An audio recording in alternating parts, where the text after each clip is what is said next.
amajuru yose mwami azikubita imbere yawe, avuge kuri umwami mwiza, natwe ubwacu tuzovuga ko uhebuje. Imbibi zose n'abatuye isi bose bazikubita imbere yawe, bakuvuge ko utangaje.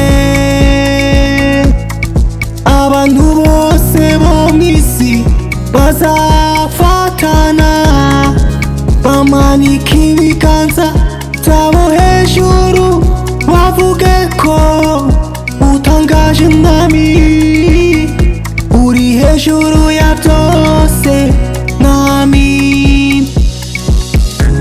Bazavuga yuko ibiremwa byose byaremwe nawe mwami, byose bizikubita imbere yawe bikuramye, bivuge ko uri umwami utangaje, bivuge ko ugira neza, nta kintu na kimwe kikunanira, urahebuje mwami.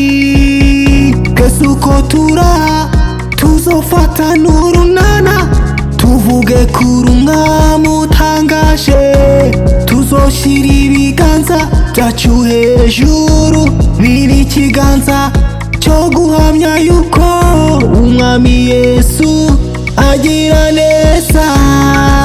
Icyo kiganza kizaba cyo guhamya ko umwami Yesu agira neza, nta kintu na kimwe